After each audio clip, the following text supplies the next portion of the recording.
Hello everyone. Today I am discussing Raoult's law from the chapter Solutions. To define Raoult's law, we have to first know what is vapor pressure. So we can define the pressure exerted by the liquid on its surface when they are in equilibrium. It is the pressure exerted by the vapors of any liquid when they are in equilibrium with that liquid. In this figure, you can see that the second figure, there are some red particles. The red particles represent the solute. Presence of solute always decreases the vapor pressure of any pure liquid.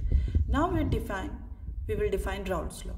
Raoult's law is defined for non-volatile solute and volatile solute separately. First, for non-volatile solute, the vapor pressure of solution containing a non-volatile solute at a given temperature is equal to the product of vapor pressure of the pure solvent and its mole fraction. So P, which is equal to Pa, is equals to P naught A XA, because the second component solute, it is non-volatile.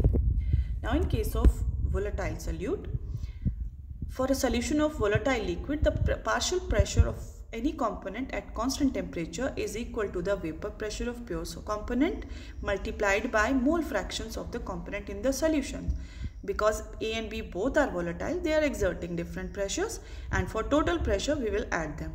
So Pa is equals to P naught A XA, Pp is equals to P naught B XB, and the total pressure is Pa plus Pb. On the basis of Raoult's law, we have two types of solutions, ideal solutions and non-ideal solution. The solution which obeys Raoult's law at all conditions of temperatures and concentrations are known as ideal solutions. Example can be benzene, heptane, N-hexane and N-heptane, benzene and toluene. Non-ideal solutions are those solutions which fail to obey Raoult's law at all conditions of concentrations and temperature. Examples: ethanol, water, HNO3 and water. Now we can differentiate between ideal and non-ideal solutions. The solution in which A-B interactions are same as AA and BB interactions. A and B are the two components. Non-ideal solution where the interactions between AB are different from AA and BB. They can be more or they can be less. The second point, delta V mixing is 0, delta H mixing is 0. It means that when we mix component A and B, there is no change in volume or there is no change in heat. Means that if we add 50 ml of one component and 50 ml of second, the total volume is 100. It is not more or less, and heat is neither released nor absorbed. But in case of non-volatile solutions, non-ideal solutions, delta V mixing is not 0, delta H mixing is not 0. It can be positive or negative. The formula is written, you can see in the third point, where Pa is equals to P naught A XA, Pb is equals to P naught B XB, but in case of non-ideal solution, it is not equal. Now, non-ideal solutions are further of two types. Non-ideal solutions showing positive deviation and the other negative deviation. First, we are discussing the positive deviation. In this case, the AB interactions are less than AA and BB. When the AB interactions are less, the pressure is higher. So you can see Pa is greater than P naught A XA and Pb is also greater than P naught B XB. This is, the pressure is higher because interactions are low.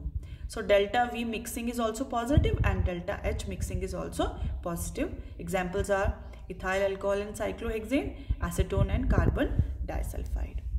Here is the graph showing the positive deviation. The dotted lines show the ideal solutions and the bold line shows non-ideal solutions with positive deviations. In the dotted lines, you can see that when XA is 1, XB is 0, so the total pressure is because of A, pure solvent A, it is P naught A. While where XA is 0 and XB is 1, the total pressure is P naught B, pure solvent B. The bold lines, you can see that it is higher than the dotted lines, which is representing the positive deviation. Now the second, non-ideal solution showing negative deviation. In this case, AB interactions are more than AA and BB. So when the interactions are more, vapor pressure will be less. So Pa is less than P naught A XA, Pb is also less than P naught B XB. Delta V mixing and delta H mixing are negative in this case. Examples are chloroform in benzene and chloroform and diethyl ether.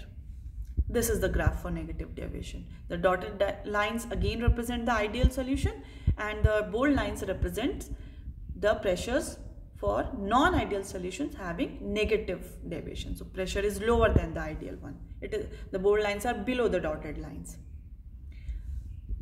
Once again, the differences between positive and negative deviations. So in case of positive deviation, AB interactions are less than AA and BB, while in case of negative deviation, AB interactions are more than AA and BB. Pressures are higher. In this case, the second case, pressures are lower. In the first case, delta V mixing and delta H mixing are positive. In the second case, delta V mixing and delta H mixing are negative. In the first case, the process is endothermic. Endothermic means delta H is positive. In second case, the process is exothermic, where delta H is negative. So where delta H is negative, the process becomes exothermic. So this was all about Raoult's law. In the next class, we will discuss the chapter further. Thank you.